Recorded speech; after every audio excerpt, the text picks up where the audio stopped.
Hi guys.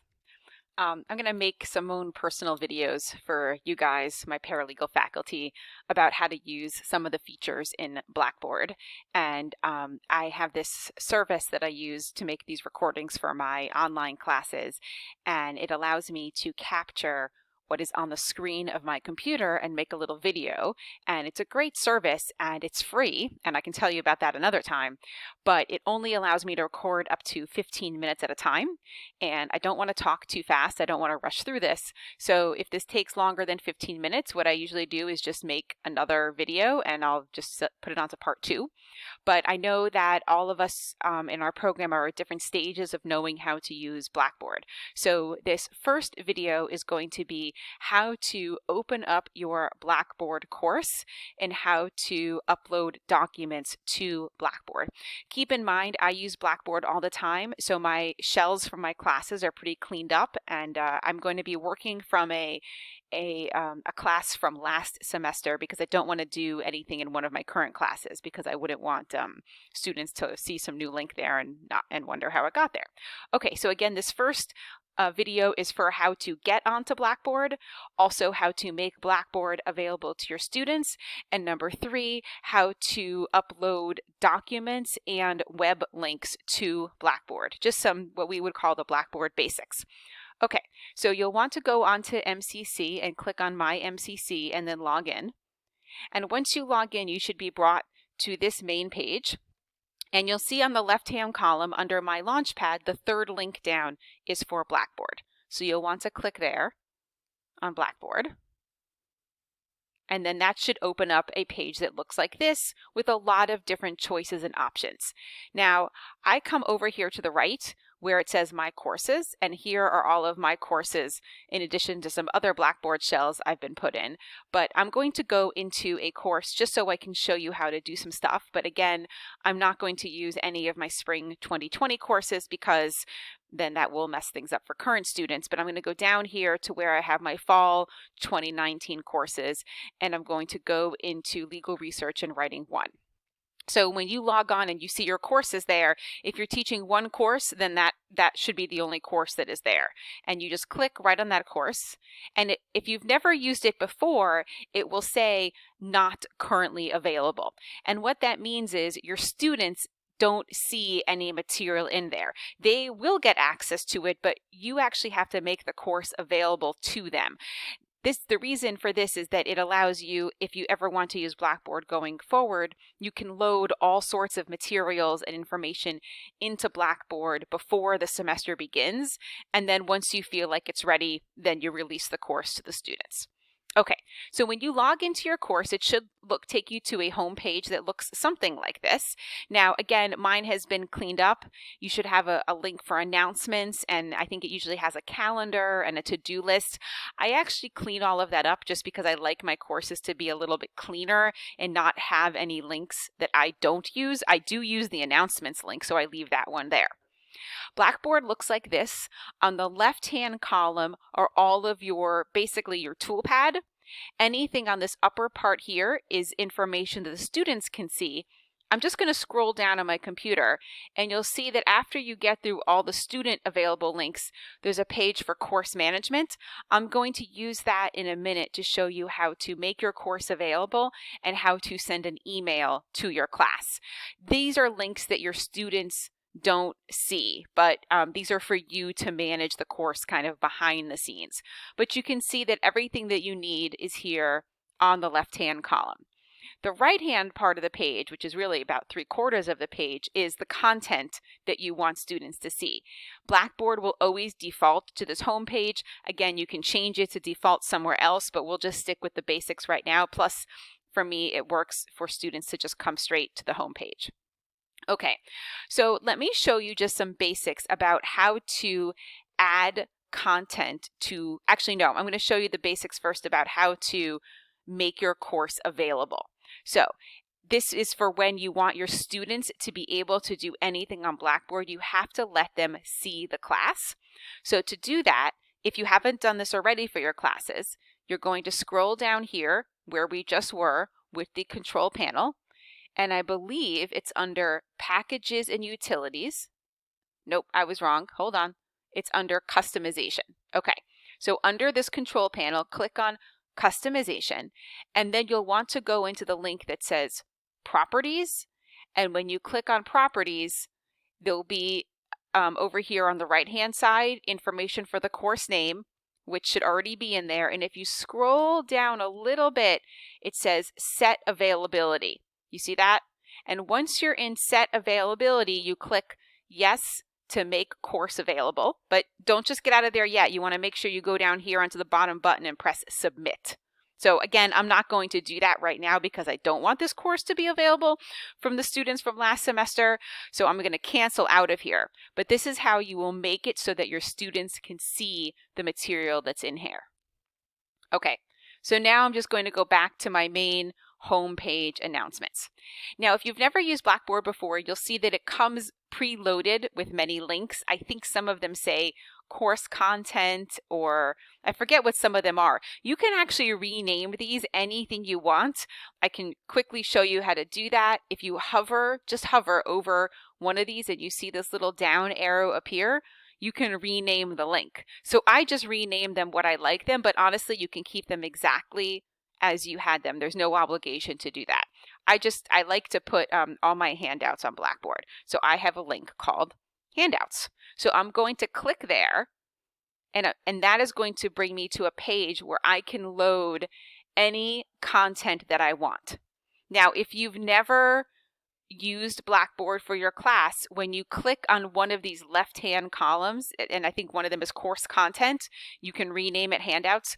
When you go in there, it's going to be empty. It's probably going to say time to upload material or upload material here. It's just going to be empty.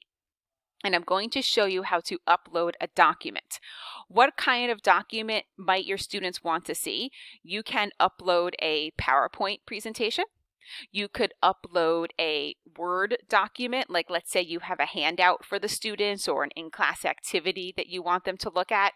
You can also upload or a PDF. So if you can have the document in Word, but you could also, if you also have a PDF, like a handout that you have in that format, and I'm going to show you, it looks very much like uploading an attachment to an email. So all of you that send me your syllabi through Blackboard, send me your syllabi through an email, it looks exactly the same. So I promise if you can attach a document to an email, you can upload a document to Blackboard. The other piece of information that you might want to upload onto Blackboard is a link to a website. Maybe you want your students to read an article that's online, even a news article, maybe something in the New York Times or Washington Post. You can link them directly to that website. I'm actually going to try something here where I just create something new just so I don't mess up any of my content areas. I'm just going to do this just for our purposes here. Handouts to demonstrate. So I'm going to make that available to users. I'm just going to do this so I can put everything in a new spot for us. Just going to slide that up just so it's right on the top. And I'm going to adjust my screen because I think I cut it out a little. Okay, so this is actually what it should look like for you if you've never uploaded anything. See, it says it's time to add content. Okay, so to build content, what you will do is come up here to the button that says build content. Now, there's obviously a lot of choices here. You do not need all of these choices. The number one that you will use is something called file. That's the easiest one to use. That's the one I want you to go to upload attachments. Click on file, and it should bring you to this page here where you have to name the file. So maybe you want to call it PowerPoint. I'll use my attempts in conspiracy PowerPoint. Okay, because I just did that for criminal law. And then you can see this little button here that says browse my computer. That's going to bring up a dial-up box just like when you attach an email. So let's do that. And it's just going to take you to my computer's page, and I'm in criminal law. So let's say I want to upload I'll just do incomplete crimes, my handout from incomplete crimes. And then I attach it. You can see it's here now. Here it is. And honestly, that's all you have to do. There's all kinds of other options here. If you just leave it as a default, then your students can see it. And you click submit, And then your PowerPoint presentation is right here.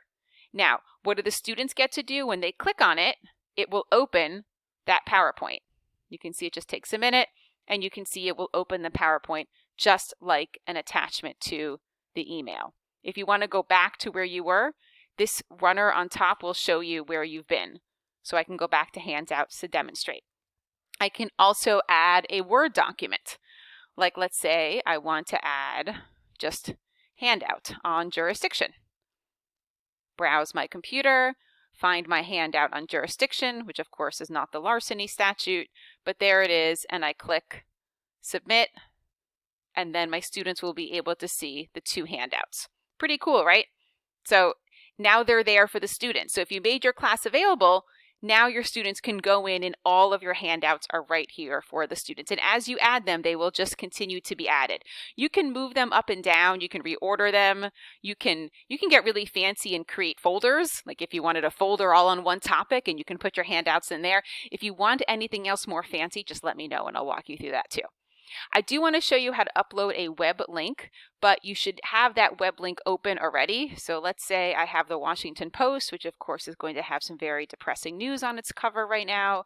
But let's say I want to upload the article on the House passing the coronavirus bill, the stimulus bill. I will copy, Control-C, that web page. And then when I go to build content, I won't go to item. I'm going to come down. If you scroll down, see where it says web link. So you can go straight to web link. And then you can put the name of the, let's say, Washington Post article on stimulus package.